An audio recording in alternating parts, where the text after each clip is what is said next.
Hello friends, नमस्कार। मैं Amit Soni GS special में आपका स्वागत करता हूँ। दोस्तों, हमारी पढ़ाई तो जारी रहनी चाहिए।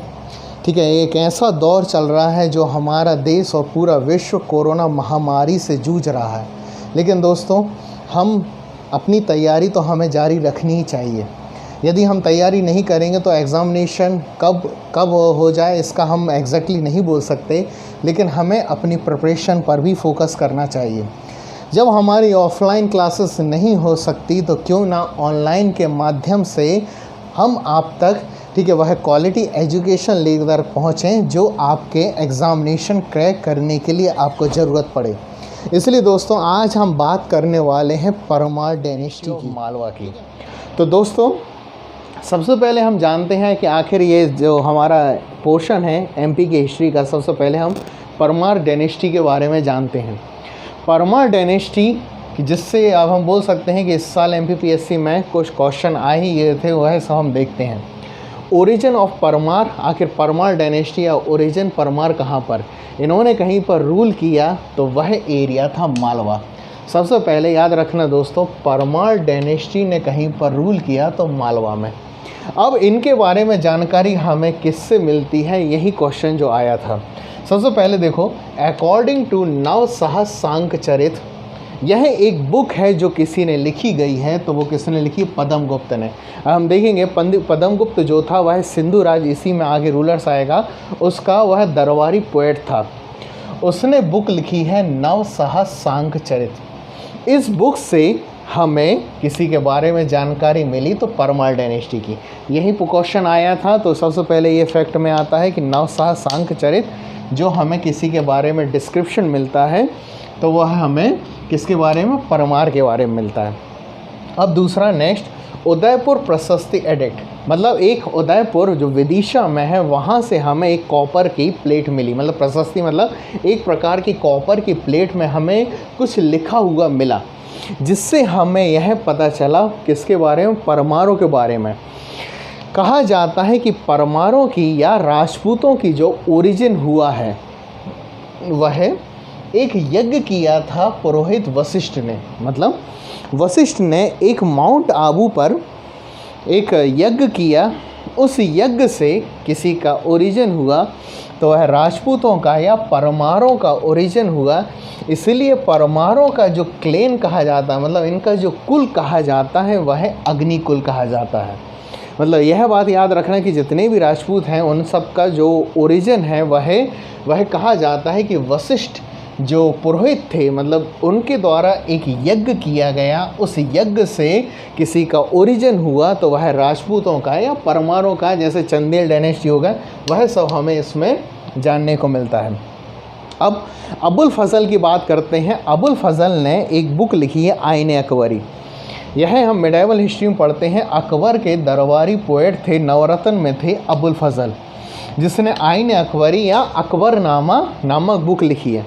उसने भी हमें किसके बारे में जानकारी मिलती है? उस बुक में हमें परमारों के बारे में जानकारी मिलती है। अब परमार में कौन कौन से रूलर्स थे? तो सबसे फर्स्ट आता है उपेंद्र, फिर वैरी सिंह, सिंहक, कृष्णराज या वाकपति। इन्हीं के बारे में हम एक एक करके राजाओं के बारे में जानते हैं। तो सबसे लास्ट जो रूलर आता है वह कहा जाता है Mahlak Dev. Mahlak Dev is considered as the last ruler of Parmar dynasty. ठीक है, who was defeated by Alauddin Khilji. मतलब अलाउद्दीन खिलजी ने किसी को डिफीट किया तो परमार डायनेस्टी का लास्ट रूलर था जिसका नाम था महलक देव। महलक देव को डिफीट करने के बाद ये परमार डायनेस्टी या मालवा का जो एरिया था वह किसी के अंडर मर्ज हो गया, तो दिल्ली सल्तनत के अंडर मर्ज हो गया। अब हम एक एक रूलर्स के बारे में जानते हैं। जैसे फर्स्ट मैंने बताया कि फर्स्ट रूलर वाज उपेंद्र। तो याद रखना, Upendra is considered as the first ruler या founder of which dynasty? Parmar dynasty. अब इसके बारे में हमें जानकारी सिर्फ एक मिलती है जिसका नाम है उदयपुर प्रशस्ति। याद रखना दोस्तों, नवसहस्रांकचरित जो बुक किसने लिखी है? पद्मगुप्त ने।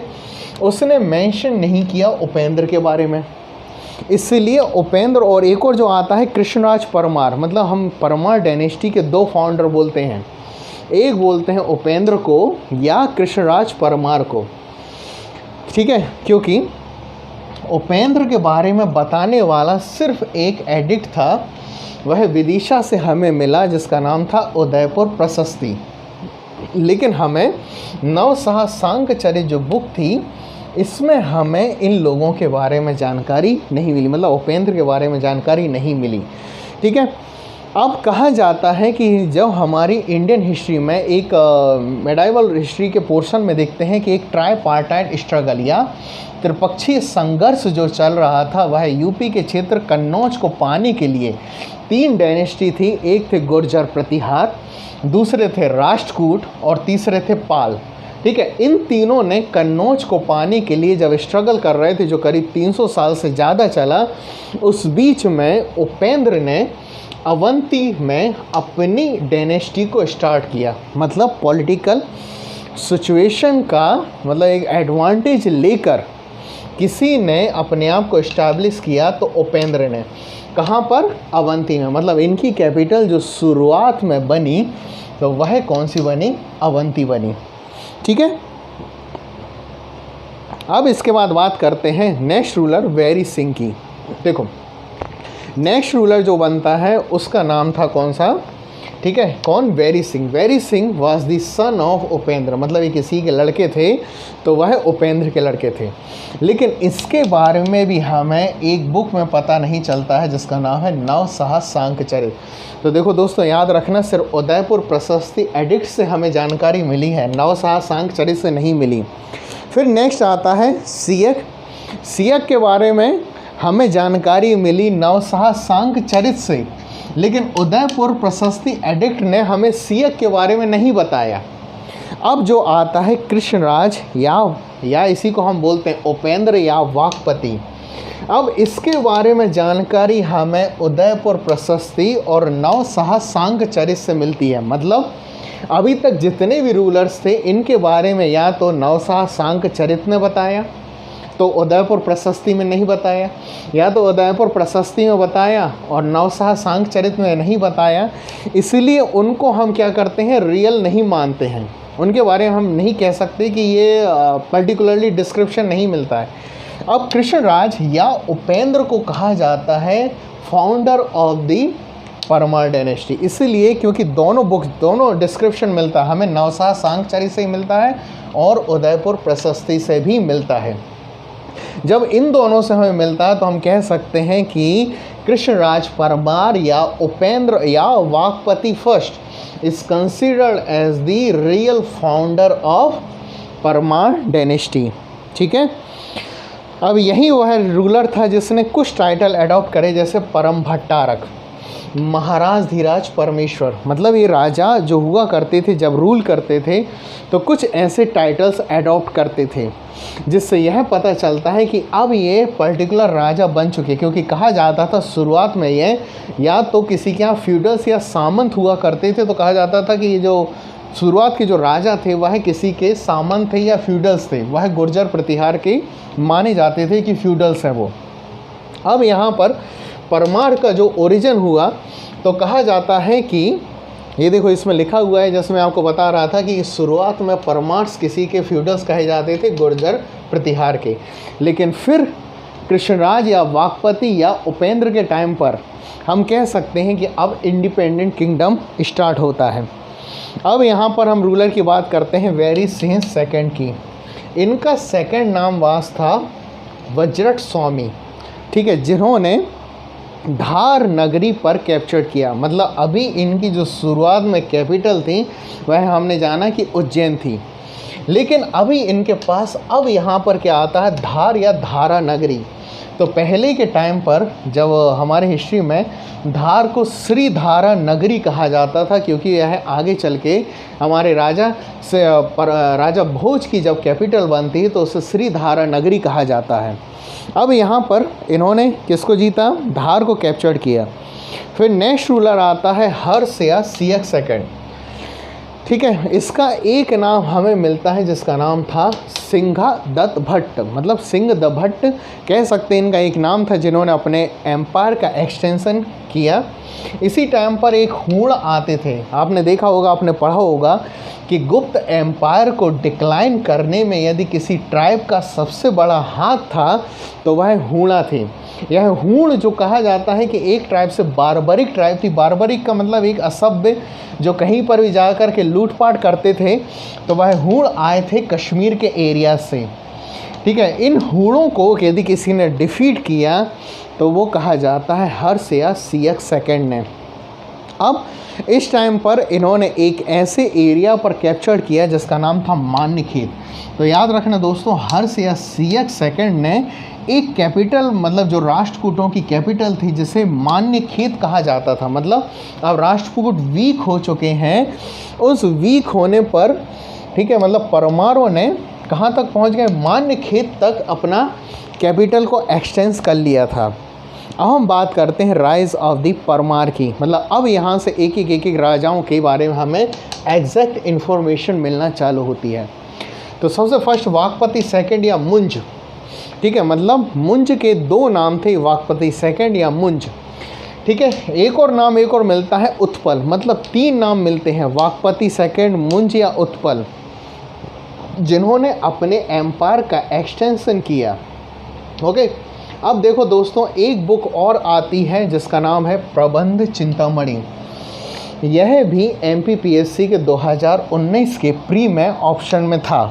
ठीक है, आखिर ये कौन सी बुक है इसके बारे में आपको बताऊंगा। देखो, यह बुक जो है वो लिखी है मेरुतुंग ने। अब मेरुतुंग कौन था, देखो ध्यान सुनना।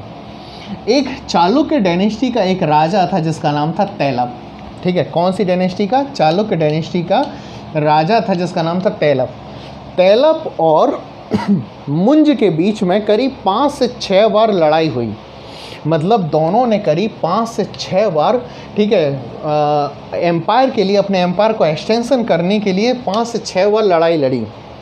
ठीक है, कहा जाता है कि तैलप जो था वह कंटिन्यूसली हारता चला गया, लेकिन लास्ट बार 6th बार कहा जाता है कि गोदावरी बैंक के निकट तैलप ने मुंज को डिफीट कर दिया। अब ये जो डिस्क्रिप्शन है, ये जानकारी हमें किसी बुक से मिली, तो उस बुक का नाम है प्रबंध चिंतामणि। इसीलिए परमार डायनेस्टी के बारे में जानकारी हमें 3 सोर्स होगा, जैसे हमने शुरुआत में देखा था। एक हो गया कौन सा अपना, नवसाह सांकचरित, जो किसने लिखी है, पद्मगुप्त ने।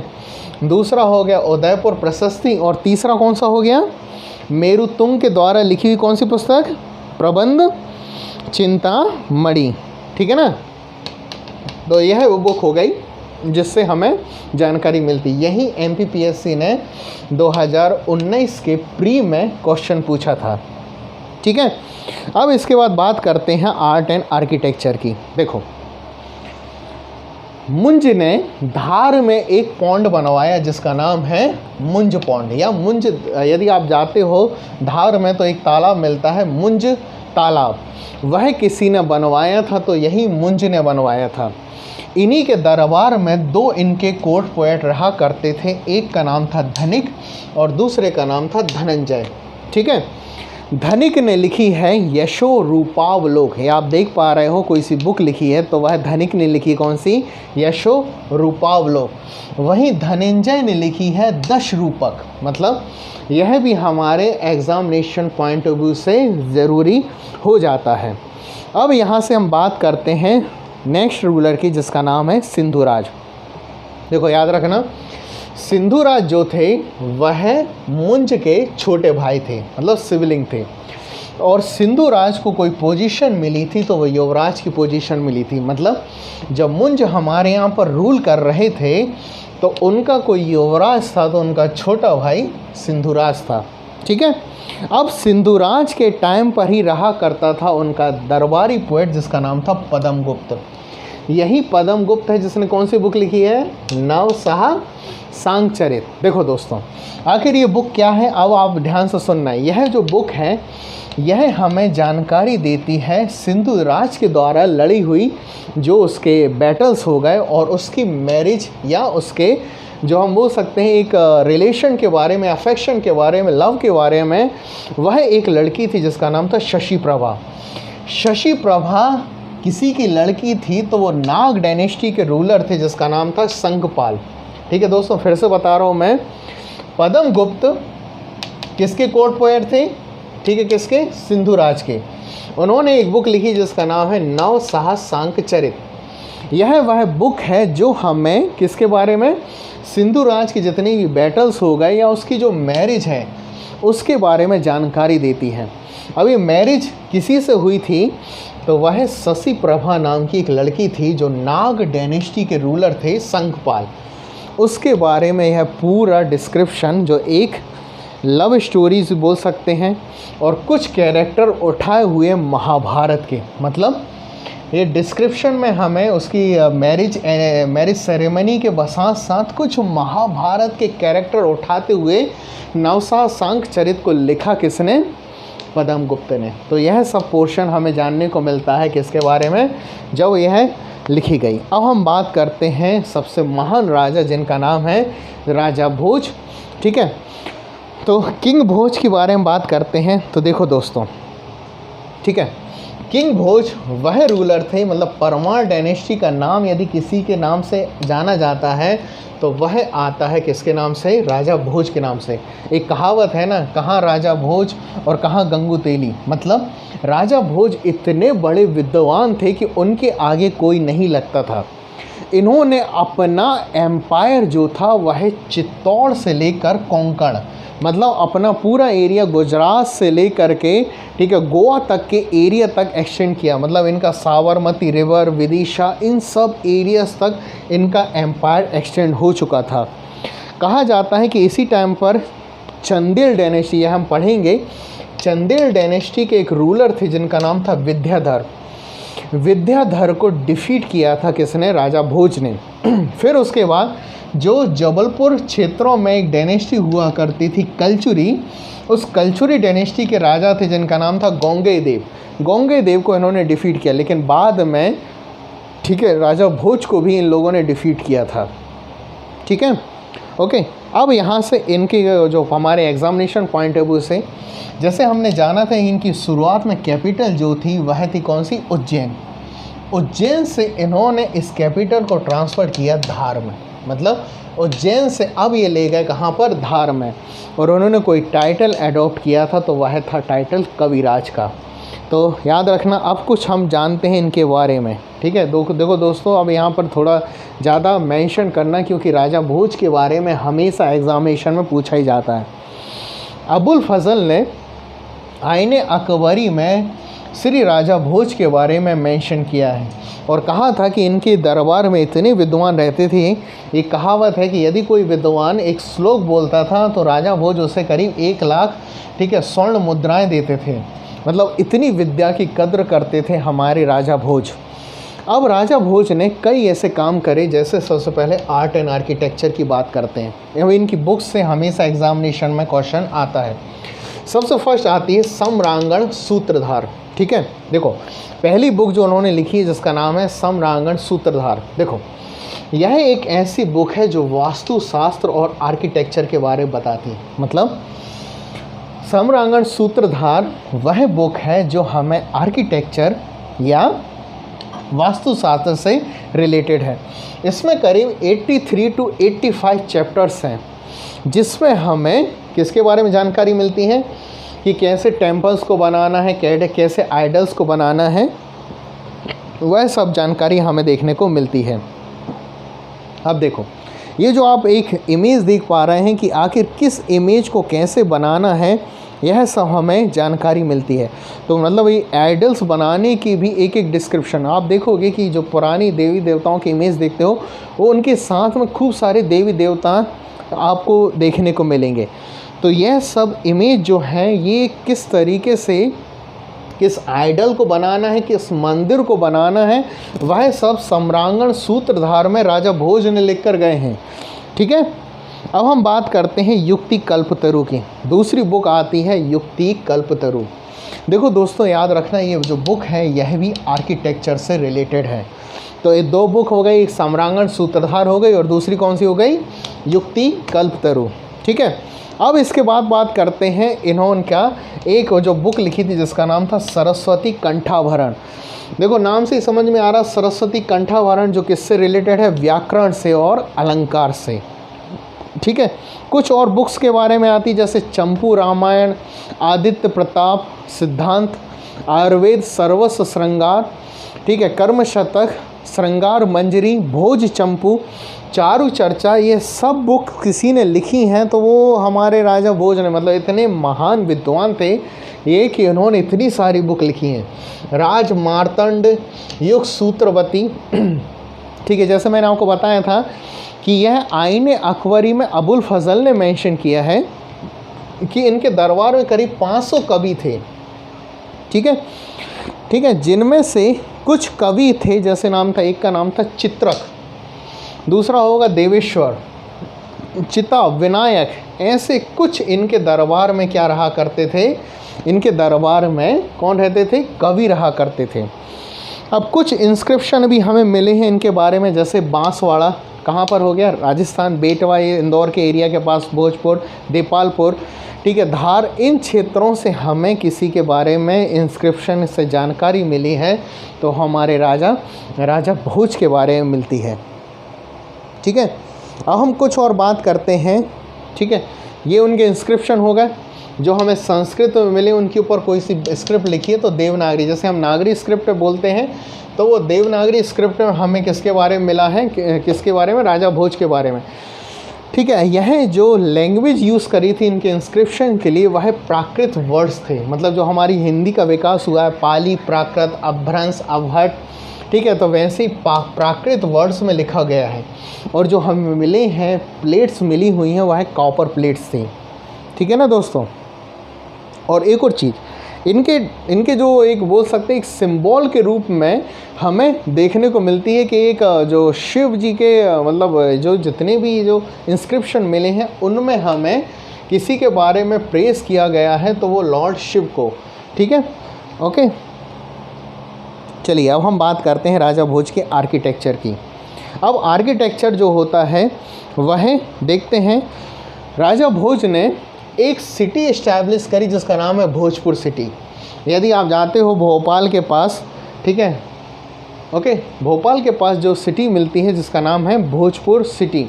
भोजपुर सिटी किसी ने इस्टेब्लिश करी और वो रायसेन डिस्ट्रिक्ट में आती है, किसी ने इस्टेब्लिश करी थी, वो राजा भोज ने।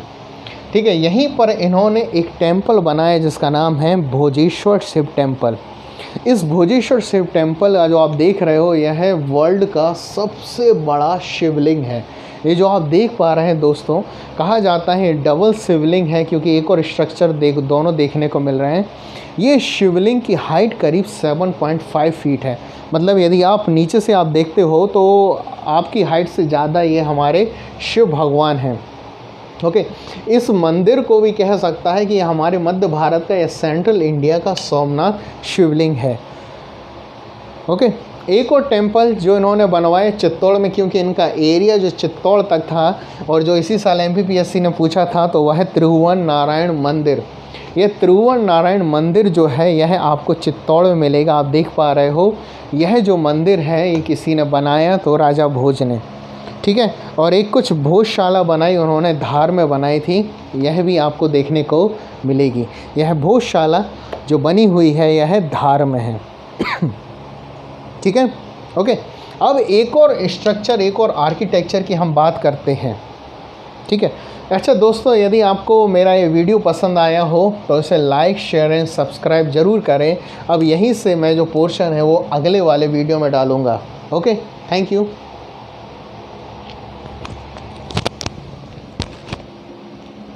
मिनट